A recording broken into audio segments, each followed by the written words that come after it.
Welcome back to EziTorque for 2021. James, Curtis, welcome back. How are we, gents? Very good. Good, thanks, Nick. How are you? Yeah, not too bad. It's good. Good to be back here. Well, mate, looking forward to 2021. Mm-hmm.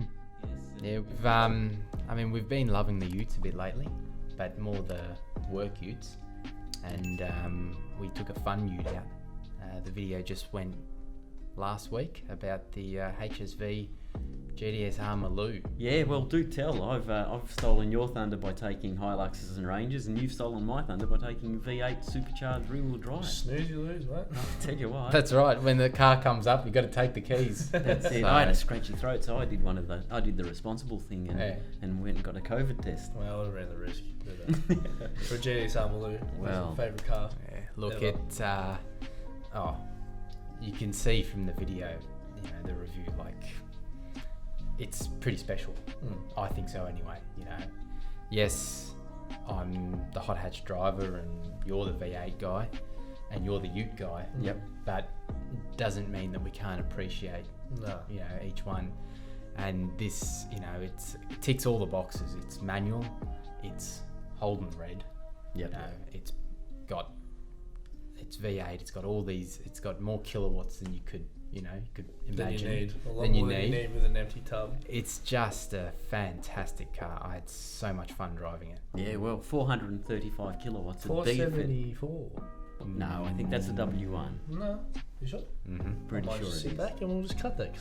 No, leave worry, it. guys. Because we want to talk about the W1. Okay. We're going to get stuck into the W1. Well, I thought it was 474. That's all right. Okay. That's it. I'll give you an extra 40 kilowatts if you want. Okay. 39. Well, it's red, so Yeah. It is 474 because That's it right. adds 40. Because it goes faster. Yeah, 100%. Yeah. Red's the way to go. Oh, nice. I think that is the official colour. It is. on the Holden website, it's red. Yeah. Yeah, the the W1 is making the news at the moment. Filming this, it's the bid's at over $1 million. It's surpassed the record for the most expensive Australian standard car. So I think that roadworthy car, leaving aside race cars and whatnot.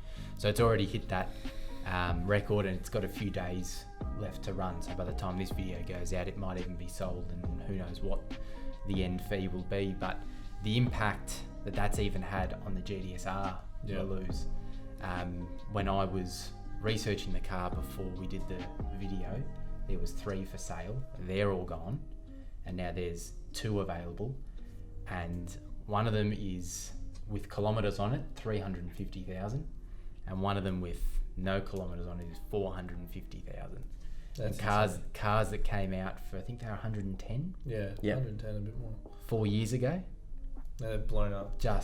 In honesty, when HSV decided to close up shop, that was bound to happen because in Australia, it's hard for people from other countries to understand why we're so obsessed with, just an SS or a Falcon Ute. But the Maloo, I know for me personally, I know a lot of people, that's the coolest car.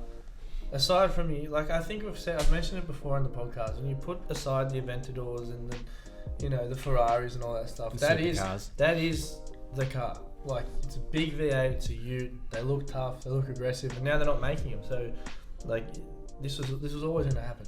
I tell you what, Ford should have done something similar. They should have had a swan song. If you were to look at what the history of the Ute was, Ford actually created the first Ute in Australia. Oh. So here's a bit of trivia for you. And those F6s. Yeah, well, they F6s, the Pursuits, they had their Utes. They definitely had their Utes. No, not the Pursuit, the Pursuit or the Typhoon. The Tornado. The Ute was the Tornado. Yeah, the Typhoon was the sedan. Yeah, that's it. Yeah. They were unreal as well. It baffles me how they didn't do that. I don't understand it. Because you can just see HSV's, it's not really benefiting HSV, it's benefiting the buyer, but now they've got this, not so much a generation, but they've got this certain amount of cars that forever will be iconic. That's right. And Ford sort of just let it go. They sort of just died softly. But that GTSR, when it pulls into the driveway, that thing, it just, I don't know what it is, but even for you, and you're into hatches and I've known you for a long time, it's even shaking you up. The car just does things to people. I don't get it. And we've just driven it on residential roads, so we've tapped into 10% of what that thing can do. And it's just, I think the whole time I was just smiling. Yeah. And just being a manual as well, it's just that added layer of fun driving the car. You feel the car, as much as it sounds corny and cliche, but when you got a car with that much go, and it's just that roar of a car, when it's manual, it's just not the same as, stick the foot down and change gears for you. Yeah. You really get a feel for the car. But yeah, I've driven it as well, and it's just like you said, you're almost you're borderline in a trance when you're driving it. You're just having way too much fun, and it's just even like the interior is done, like it's not too perfect, but it's beautiful. Like it's just. I didn't even when I was doing. Didn't even notice when I was doing the video. When we finished filming, I was like, didn't really talk about the interior. Who cares? Don't need to. Just pop the bonnet and have a look. Like it is very nice though. Like it is leather. It's all leather. I don't know what the seats are. They feel nice, but no, leather seats. They're nicely bolstered. You got the head-up display. You've got dual zone climate control. You don't get heated seats in the Maloo or the GTSR. No, they heat it up for you. But mate, I tell you what. The fact that it's a small cabin as well, air conditioning's cranking. And I found though good sound system. Got it. Turn it off. But can I just say, who buys a Maloo? Who is your Maloo buyer? All right, you're out of all of us in this room, the tradiest. Yes. Right? Background electrician. Yes. Right? You like your dual cabs, but who buys the Maloo? Is it the tradie? No, I don't know. Is it the developer? Anybody that is it the builder? There's no demographic for it. No, I feel like if you're just raised on Aussie cars, you watched your Bathurst, you watched your V8 supercars, or even if you had an interest in cars, if you were raised here, 9 times out of 10, if you get offered that car, you're saying yes, or you want to drive it. If you get offered the keys to drive it, you're driving it. One of the nicest looking engine bays. Yeah. I don't know what it was. We opened it up to take some photos. I was just, the top's in red, the covers in, got the red around the side. All the pulleys are open, so you turn it on. See all the belts. You can see them going. Yeah. Like it just looked. It looked alive. It looks alive. Yeah, and it looked the part. Like you could see there was a lift in the bonnet. Yeah. And you opened it up and it's like, there's a real engine in there. Yeah. Yeah.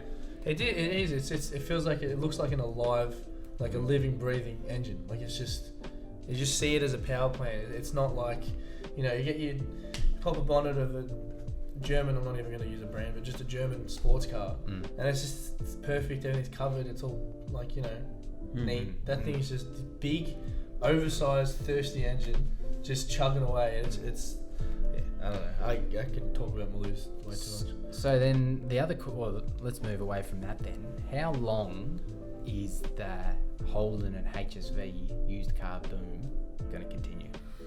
Because at the moment, like car sales, the Maloo is through the roof. You looked at GDOs. I did. They're nuts. Yep. As well. Where's it going to end? Wow.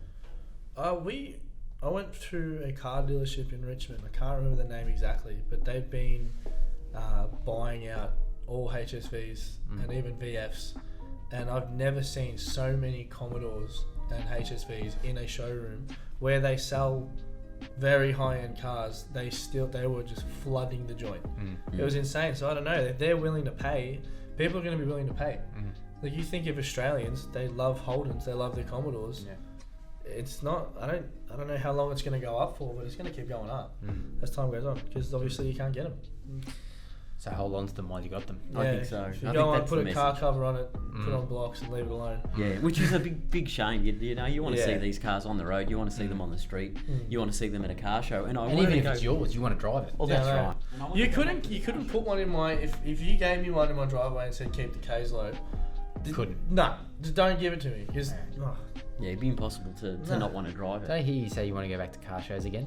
I do want to go back to car shows. But we love reviewing cars. We love, obviously, reviewing the Aussie icons. Yep. And we don't mind getting out there in something a little bit more modern. So please keep your feedback coming. Let us know what you want us to review more of and what you'd like to see more of as well. Absolutely. I think we can pretty much wind it up there. End it there. Thank you once again. Thanks, boys. Cheers, boys. Thank you. Catch you later. Catch you next time. See you next time.